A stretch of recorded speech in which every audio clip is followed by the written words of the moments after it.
வேளாண் பெருமக்களுக்கு வணக்கம். வேளாண் பெருமக்களே, இன்றைய வேளாண் நேரலை நிகழ்ச்சியில் லாபகரமான காய்கறிகள் சாகுபடி குறித்து பல்வேறு விதமான தகவல்களை அறிந்து கொள்ள இருக்கிறோம். பொதுவாக காய்கறிகள் சாகுபடியில் சூழ்நிலைகள் அனுசரித்து திட்டமிட்டு ஈடுபாடு காட்டினால் வெற்றி வாகை சூடலாம் என்கிறார்களே, அது உண்மையா? நெற்பயிரில் ஈடுபாடு காட்டி வரும் நிலங்களில் காய்கறிகளில் நாட்டம் கொள்ளலாமா? காய்கறி பயிர்கள் வறட்சியை தாங்குமா? லெகுவான சாகுபடி மற்றும் லாபகரமான காய்கறிகள் என்னென்ன? நோய்கள் மற்றும் பூச்சி தாக்குதல்கள் பயிரில் பெரிய பிரளயங்களை ஏற்படுத்துமா? மழை, வெயில், பனிப்பொழிவு எந்த காலம் காய்கறி பயிர்களுக்கு சிறந்தது? சந்தையில் விற்பனைக்காக காய்கறிகளை கொண்டு செல்கையில் என்ன ஒரு விழிப்புணர்வு தேவை?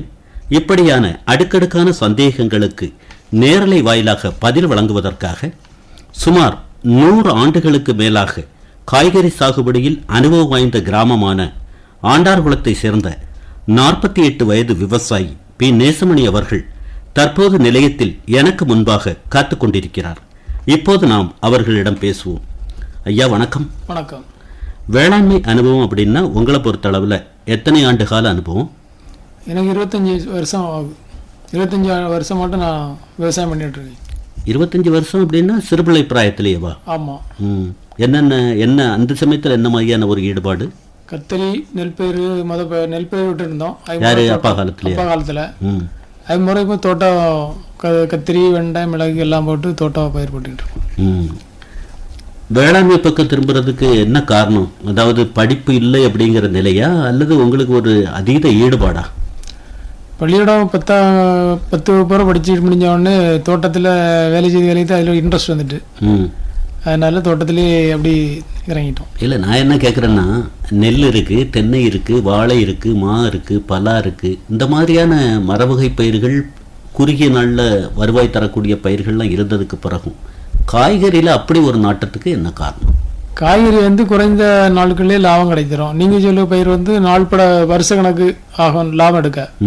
இது 45-50 நாளைக்குள்ள நம்ம குறுகிய காலத்தில் லாபம் ஈட்டப்பட்டுரும். இல்லை, ஒருவேளை உங்கள் பகுதி அதற்கேற்ற மண்வாகு இருந்ததுனால அப்படி ஒரு ஈடுபாடா? அப்படி எங்கள் ஏரியாவை பொறுத்தளவில் நல்ல தோட்டங்களுக்கு மேட்டான பகுதிகள் இருக்குது. நிலம், சரி, நிலத்தேர்வு, தண்ணி வடிகிறதுக்கு ஒரு வசதி, அந்த இடங்கள்ல தோட்டப்பயிர் போடுறதுக்கு மக்கள் ஆர்வம் காட்டிட்டு. மண்வளம் அப்படிங்கிறது எப்படி இருக்கணுங்கிறீங்க? பல வகை பயிர்கள் சாகுபடியில் ஈடுபாடு காட்டினாலும் கூட என்னென்ன காய்கறிகளுக்கு என்னென்ன மண்வளம் இருந்தால் நல்லது அப்படின்னு என்ன சொல்ல விரும்புகிறீங்க? கத்திரி, மிளகு எல்லாம் பொறுத்தளவில் நல்ல வண்டல் மண், கொஞ்சம் நல்ல மண்ணாக இருந்ததுன்னா நல்ல தோட்டம் நல்லா இருக்கும். வெண்டை, வெள்ளரி அந்த மாதிரி பயிர்களுக்கு சுமாரான மண்ணாக இருந்தாலும் வந்துடும். சுமாரான மண்ணுன்னா புரியல, எப்படி இருக்கணுங்கிறீங்க? கொஞ்சம் மணல் மாதிரி இந்த வண்டல் மண் இல்லாமல், உரச்சத்து இல்லாமல் ஒரு மண் மாதிரி விரிந்துகிட்டு இருக்கும், மணல் மாதிரி. ஓஹோ. அந்த மணல் மழைக்கு தாக்கு பிடிக்காது. அதுக்கு கொஞ்சம் ஒரு மாதிரிப்பட்ட பயிர்கள் வெண்டை, வெள்ளரிலாம் வந்துடும். சரி, இப்போ விதைகள் அப்படிங்கிறது முக்கியம். காய்கறிகளை பொறுத்த அளவில் விதை தேர்வில் கவனம் சிதறிச்சுன்னா காசு கிடைக்கையில் ஒரு பின்தங்கல் ஏற்படுமா? விதைகளை பொறுத்த அளவில் எப்படி நீங்கள் தேர்வு செய்கிறீங்க? விதை இப்போ ஒரு தோட்டத்தை எடுத்துட்டோம்னா அதில் நம்ம நல்ல பருவட்டு காய்கள் பார்த்து நாங்கள் அதை தேர்ந்து லேவை கட்டி அதில் எடுத்து காய வச்சு நாங்கள் எடுத்துருவோம். கத்திரி, வெள்ளரி, அந்த இதெல்லாம் மிளகு 3 நாங்கள் எடுத்துருவோம்.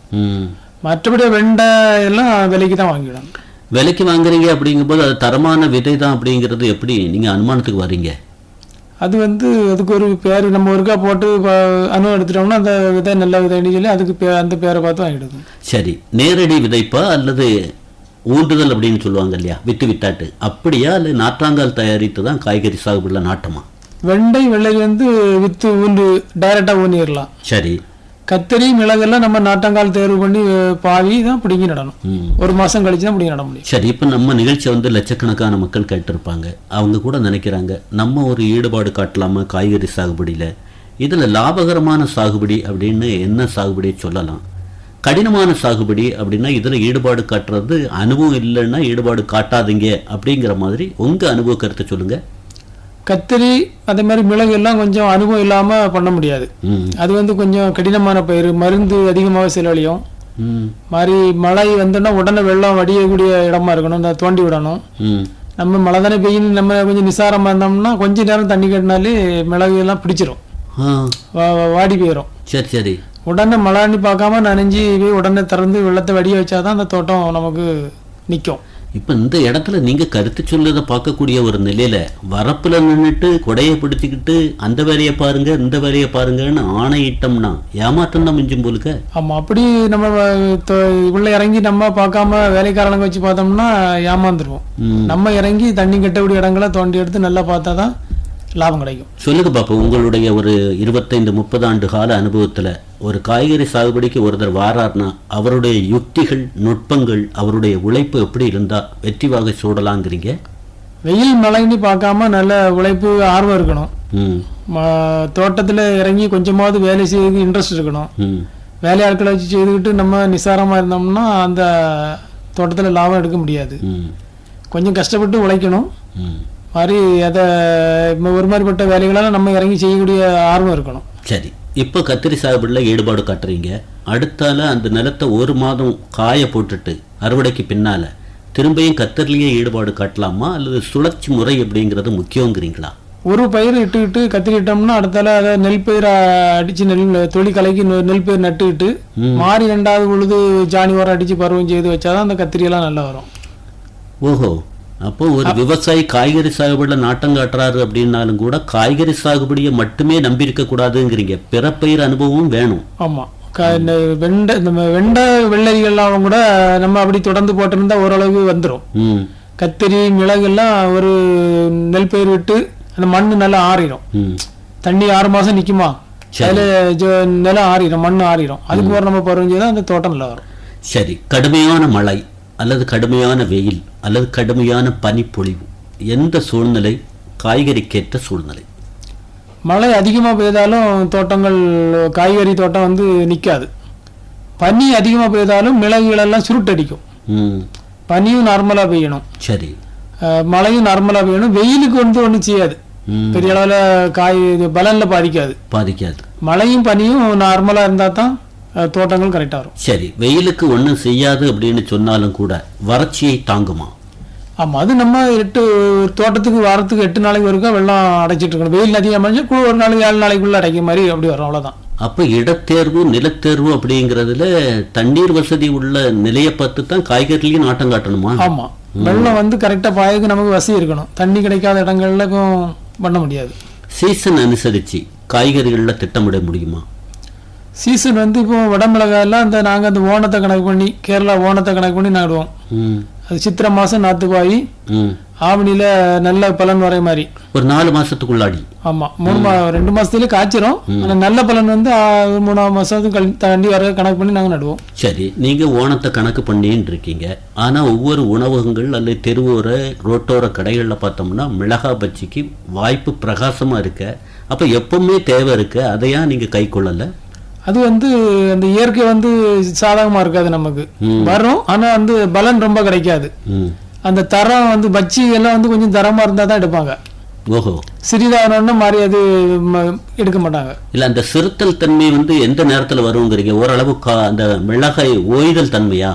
ஆமாம், அது வந்து நல்ல பருவம் செய்யக்கூடிய நம்ம வண்டல் மண்ணில் நல்ல உரம் சாணமெல்லாம் அடித்து நல்ல பருவம் செய்தோம்னா ஒரு 4-5 பருவ வரைக்கும் நல்ல தரம் இருக்கும்.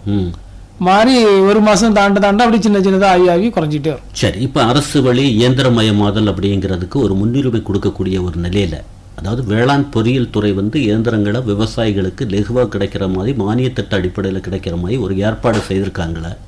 காய்கறி சாகுபடியிலையும் இயந்திரமயமாதல் வந்துடுச்சா அல்லது இன்னைக்கும் மனித உழைப்பா? அது வந்து நம்ம மனித உழைப்பு தான் இப்போ நல்லா இருக்குது. இயந்திரங்கள் மூலம் வந்து பண்ணது கொஞ்சம் ரிஸ்க் எடுத்து பண்ணலாம். ரிஸ்க் எடுத்து அப்படின்னு ஒரு வார்த்தையை சொல்றீங்களே, ஒரு கடினமான பணின்னு வேற குறிப்பிடுறீங்க. அப்படி உள்ள நிலையில இப்போ எந்த இயந்திரம் வந்து லெகுவா பயன்படுத்தலாங்கிறீங்க? இப்போ வந்து நம்ம வயல் உழவுக்குள்ள இயந்திரங்கள் ஈஸியா இருக்கு. அது இல்லாம பண்ண முடியாது. அது டிராக்டர் சொல்றீங்களா அல்லது டிராக்டர், மினி டிராக்டரா? டிராக்டர், டில்லர் அதெல்லாம் வச்சு உழுதுக்கு நமக்கு போடிய இடங்கள்ல அதை வச்சுதான் நம்ம செய்ய முடியும். சரி, மற்றபடி பறித்தல் மருந்து அடிக்கிறதெல்லாம் நம்ம மனித உழைப்பு தான் முக்கியத்துவம். மருந்தடித்தல் அப்படின்னு ஒரு வார்த்தையை சொல்லிட்டேல, அதுலேயும் கூட பாதுகாப்பு கவசம் அப்படிங்கிற அடிப்படையில் என்னென்ன யுக்திகளை கையாளுறீங்க? அது வந்து நம்ம கண்ணுக்கு கேடு இல்லாமல் கண்ணாடி போட்டுக்கலாம், மாஸ்க் போட்டுக்கலாம். போட்டால் கொஞ்சம் உடம்புக்கு பாதிப்பு இருக்காது. சரி, ஒவ்வொரு காய்கறிகள்லையும் அனுபவம் எடுத்தல் அப்படிங்கிற அடிப்படையில் உங்கள் அனுபவ பிரகாரம் இந்த காய்கறி நீண்ட நாட்களுக்கு எனக்கு அறுவடை எடுத்துகிட்டே இருக்கலாம் அப்படின்னு ஒவ்வொரு காய்கறிலையும் நாட்கள் என்ன மாதிரி ஆயுள் காலம் அப்படின்னு சொன்னால்? ஆயுள் காலங்கள் வந்து இப்போ வெள்ளரி எல்லாம் வந்து ஒரு கொஞ்சம் குறுகிய காலத்தில் போயிடும். மிளகு கத்திரி எல்லாம் இயற்கை மழை வந்து பனி எல்லாம் சாதமாக இருந்தால் ஒரு 5 மாதம் 6 மாதம் வரைக்கும் நின்று நல்லா போகும். காய்கறி சாகுபடியில் சந்தித்த சவால்கள் சாதனைகள்? மழையினால அழிந்து நிறைய நஷ்டப்பட்டதும் உண்டு. இயற்கையினால சரி, இயற்கையினால அழிஞ்சு 2வது நாங்கள் போட்டு உற்பத்தி பண்ணி 2வது லாபம் கிடைத்த நாட்களும் உண்டு. உங்கள் அனுபவத்து காய்கறி சாகுபடி அப்படிங்கிறது இயற்கை சார்ந்தா செயற்கை சார்ந்தா? இயற்கை சார்ந்து செய்தும் கூட நல்ல ஒரு விற்பனரா முன்னுரிமை பெற்றது உண்டா? இயற்கையில் வந்து அதை விட செயற்கை தான் நல்லா இருக்குது. என்ன சொல்கிறீங்க? இன்னைக்கு வந்து உடல்நலம் பேணணும் அப்படிங்கிற அடிப்படையில் இயற்கை விவசாயத்துக்கு மத்திய அரசும் கூட ரொம்ப ஒரு முக்கியத்துவம் கொடுக்கக்கூடிய ஒரு நிலையில் செயற்கை தான் கை கொடுக்குதுங்கிறீங்களா? இயற்கை வந்து அந்த காய்கறிகள் வந்து நல்ல பளபளப்பாக வராதில்லை. அந்த கொஞ்சம் பார்க்கறதுக்கு வந்து சைனிங்காக இருக்காது. நம்ம கெமிக்கல் மூலமாக போகிறது வந்து பளபளப்பாக மக்கள் அதை தான் விரும்புகிறாங்க. பளபளப்பாக இருந்தாலும் உடல் உபாதைகளுக்கு அதிக வழி உண்டுங்கிறீங்க. ஆமாம். சரி, உங்கள் அனுபவத்தில் சொல்லுங்கள். இயற்கை ரீதியாக ஒரு நுகர்வோர் வந்து பொருள் வாங்கணும்னா அதை எப்படி அனுமானத்துக்கு வருது இது செயற்கையில் உள்ளது இது இயற்கையில் உள்ளதுன்னு? அது அந்த காய்கறியை பார்த்தாலே தெரியும். மக்கள் வந்து சில மக்கள் விரும்புகிறாங்க உடல் நலத்துக்காண்டி. ஆனால் அந்த காய் வந்து பார்த்தாலே தெரியும் கொஞ்சம் வித்தியாசமாட்டு கொஞ்சம் பளபளப்பு இல்லாமல் கொஞ்சம் தன்மை குறைவாக இருக்கும். சரி, இப்போ அன்றாட பயன்படுத்தக்கூடிய கீரையை பொறுத்தளவில் அது இயற்கை ரீதியானது அப்படின்னு எப்படி கண்டுபிடிக்கிறது? கீரை வந்து கொஞ்ச நாள் பயிர் தான். அதுக்கு வந்து உரம் சாண உரம் போட்டாலும் வரும். இயற்கை உரம் அந்த ரசாயன உரம் போடலாட்டும் ஓரளவு வந்துடும். இல்லை, கீரையை பார்த்த உடனே அதை எப்படி கண்டுபிடிக்கிறது? கீரையில ஓட்ட ஓட்டையாட்டு புழு லேசாக கடிச்சிருக்கோம். அது இயற்கை சார்ந்தது. அதை வாங்கணுங்கிறீங்களா? ஆமா, அது வாங்கினா நமக்கு உடம்பு கேடு இல்லை. கெமிக்கல் போட்டா பளபளன்னு கீரையில ஒரு ஓட்டை இல்லாம இருக்கும். இந்த இடத்துல நிகழ்ச்சி வாயில ஒரு கருத்தை வந்து அழுத்தமா சொல்றீங்க. பளபளப்பா இருக்கு அப்படின்னு வாங்கினோம்னா நம்மளுடைய பளபளப்பு குறைஞ்சு போகுங்கிறீங்க. ஆமா, நமக்கு காய் அழகா இருக்குன்னு வாங்கினோம்னா நமக்கு வந்து அது உடல் நலத்துல கொஞ்சம் பாதிக்க தான் செய்யும். சரி, காய்கறி பயிர்களை பொறுத்த அளவுல நோய்கள் பூச்சிகள் உங்களுடைய அனுபவத்துல பிரளயத்தை ஏற்படுத்துது, கை காசு குறையுது அப்படிங்கிற மாதிரி எந்த நோய்கள் பூச்சிகள் எந்த காய்கறியை எப்படி தாக்கும்? காய்கறி வந்து கத்திரியில் வந்து கொண்டை புழு மாற்றி காய்ப்புழுன்னு ஒன்று உண்டு. அது வந்து மழை தொடர்ந்து நம்ம மருந்தடிக்க விடாமல் லேசு லேசாக பம்மல் போட்டுட்டு அப்படி இருந்துன்னா புழு அதிகமாக தாக்கும். அப்போ இப்போ உள்ள சூழ்நிலை ஒத்து வராதுங்கிறீங்களா? ஆமாம், கத்திரிக்கு. சரி, மிளகுகளுக்கு வடமிளகு நாட்டு கரிமிளகுகள்லாம் ரொம்ப வெயில் இல்லாமல் லேசு லேசாக தூத்திட்டு இருந்தால் நல்லா அழகாக இருக்கும். தடுக்கும் வழிமுறை என்ன? இயற்கையை நம்ம ஒன்றும் பண்ண முடியாது. ஆனால் மறுபடியும் பூச்சிக்கொல்லி எல்லாம் அடித்து எடுத்து மருந்துகளை கொஞ்சம் டானிக் மாதிரி தான் அடித்து எடுத்து கொஞ்சம் ஓரளவுக்கு நம்ம லாபம் எடுக்க முயற்சி. இருந்தாலும் மனிதர்கள் சாப்பிடக்கூடியது நம்ம ஒரு பாவம் பண்ணுறோமே அப்படிங்கிற சிந்தனை மேலவங்குமா எப்படி எப்போவாது மன ரீதியா? கெமிக்கல் வந்து இப்போ ரொம்ப டோஸ் அப்படி அடிக்க மாட்டோம், நார்மலான டோஸு கணக்கு பண்ணி அடிப்போம். அறுவடைக்கு பிந்தைய விற்பனை நுணுக்கங்கள் அப்படின்னு கொஞ்சம் காய் தான் கொண்டுட்டு போனேன், நிறைய காசை அள்ளி எடுத்துகிட்டு வந்தேன் சந்தையிலிருந்து, அதே வேளையில் நிறைய கொண்டு போய் ஏமாற்றமும் மிஞ்சிருக்கு அப்படிங்கிற மாதிரி. அதிகமாக காய் கொண்டு போகும்போது விலை கம்மியாக தான் இருக்கும். நல்ல மழை எந்த காய்கள் குறிப்பிட்டு சொல்லுங்க. காய் இப்போ மழை வந்து கம்மியாக இருந்தது, நல்ல மழை கம்மியாக தான் நல்லா காய்க்கும். கத்திரிக்காயெல்லாம் நல்ல பயங்கரமாக காய்க்கும். ஏன்னா இப்போ கூட சந்தையில் ஒரு மூடை 1000 1500 ரூபாய்க்கு தான் போகுது. இது இன்னும் 2 மாதம் கழிச்சு பருவமழை வந்துட்டுன்னா 10,000 11,000 வரைக்கும் போகும். ஓஹோ, இப்போ 10 மூடை கொண்டு போகிறதுக்கு ஒரு மூடை பறிச்சாலே அதில் உள்ள பைசா வந்துடும். இப்போ வந்து இன்னைக்கு அக்டோபர் 8ஆம் தேதி, இன்னைக்கு காலையில் கூட நீங்கள் சந்தைக்கு போயிருக்கலாம். ஆமாம், இந்த நாளில் நான் இன்ன அளவில் விற்றேன், அது எனக்கு ஒரு பெருமிதத்தை கொடுக்கு அப்படிங்கிற மாதிரி கருத்தை பதிவு செய்கிறீங்களா? அப்படி இப்போ வந்து நார்மலான விலை தான் இருக்கிறது இன்னைக்கு. ஆமாம், இன்னத்த விலை வந்து இப்போ தக்காளி கொஞ்சம் விலை கூடுதல், மற்றபடியாக எல்லாம் கத்திரி வெண்டை எல்லாம் நார்மலாக தான் இருக்குது, ரொம்ப கம்மியாக தான் இருக்குது. ஆனால் இனி அடுத்த மாதம் புரட்டாசி முடிஞ்சு ஐப்பசி பிறந்தோன்னா கொஞ்சம் மழையும் பெய்யும், மக்களும் கொஞ்சம் விரும்புவாங்க, கொஞ்சம் அதிகமாக செலவழியும் விலை கூடும். இளைஞர்கள் இந்த பக்கம் திரும்பினா காய்கறி சாகுபடியும் கூட ஒரு சிறிய செல்வந்தராக அவரை மாற்றதுக்கு வழி இருக்கா? அப்படி அது நிலங்கள் உழைப்பு, நிலங்கள் நல்ல நிலங்களாக இருக்கணும், உழைப்பு நல்லா இருக்கணும், அது இருந்தால் கொஞ்சம் லாபம் பார்க்கலாம். சரி, எதிர்பார்ப்பு என்ன? அரசு வழி எங்களுக்கு இன்ன மாதிரியான ஒரு உத்வேகமான நிலை இருந்தால் இதை விட மேலே நாங்கள் ஈடுபாடு காட்டுவோம் அப்படின்னு கூட சில மனக்குமுறல்கள் கூட உங்கள்கிட்ட இருக்கலாமா? ஆமா, நாங்க குத்தகை நிலம் எடுத்து நாங்க பயிரிட்டு இருக்கோம். ம். எங்களுக்கு கவர்மெண்ட் அந்த 2000 ரூபாய் கொடுக்கறதும் கிடைக்கிறது இல்ல. பிரதம மந்திரியினுடைய சம்மான் நிதி திட்டம் உங்க கைக்கு கிடைக்கல.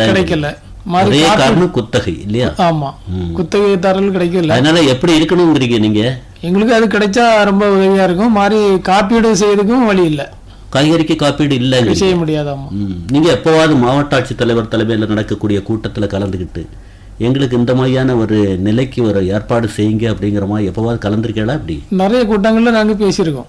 ஊர்ல வர இப்போ இந்த தோட்டக்கலையில இருந்து கூட்டம் மீட்டிங் போட்டாங்க. எல்லா இதுலயும் சொல்லியிருக்கோம், நாங்க பேசுறோம்னு சொல்றாங்க. சரி, அறுவடைக்கு பின்னால நீங்க சந்தைக்கு கொண்டு போவதுலையும் கூட ஏனோ தானோ அப்படின்னு கொண்டு போனோம்னா நம்ம ஏதோ ஒரு நிலையில கொண்டு போனாலும் கூட திருப்பி வந்துடும் அப்படிங்கிறாங்களே, அங்க சந்தையில எப்படியாக்க உங்க காய விலை நிர்ணயம் பண்றாங்க? அது வியாபாரிகளுக்கு அதை மூடை நம்ம கொண்டு வச்சோம்னா, இப்போ வெள்ளரிக்காயெல்லாம் மூடை அப்படி ரெண்டா கிழிச்சிருவாங்க. நல்ல மூடைய சாக்கு கிழிச்சு உள்ள எப்படி இருக்கு பார்த்து தான் ஏலம் விடுவாங்க. மிளகாய் போது உங்களுக்கு ஒரு மனசுக்கு ஒரு பாதிப்பு ஏற்படும். அதுல கள்ளத்தனம் வச்சு நம்ம கொண்டு போறவங்களும் பயந்து நிக்கணும். நம்ம அதை கொஞ்சம் 1-2 மோசமான காயை தனியா கட்டி நம்ம தெளிச்சு கொண்டு போறோமா, நம்ம பொருள் நல்ல பொருள் தானே தைரியமா இருக்கலாம். வியாபாரி இந்த ஆளுக்கு பொருள் இந்த பேரு அந்த பொருள் நல்லா கொண்டு வருவாருன்னு ஏறி எடுப்பாங்க. இந்த பேரு அப்படின்னு குறிப்பிடுறீங்களே, உங்க பேரு சந்தையில எப்படி இருக்கு? அந்த நாங்க எங்க காய்கறி எங்க பேர் தான் போடுவோம். இப்போ நான் காய்கறி தோட்டத்துக்கு கொண்டு போனோம்னா நேசமணிக்கு பொருள், நான் கத்திரிக்காய் வெண்டைக்காய் நேசமணி அட்ரஸ் போட்டுருக்கோம். இன்னொரு ஆள் கொண்டு வந்தாருன்னா அவருக்கு அட்ரஸ் போட்டுருவாங்க. சரி, நமக்கு நேரம் அப்படிங்கிறது அட்டவணைப்படுத்தலுக்கு உட்பட்டதுனால உங்க அலைபேசி ஒன்று சொல்லலாமா? 99 42 188 747 9942188747.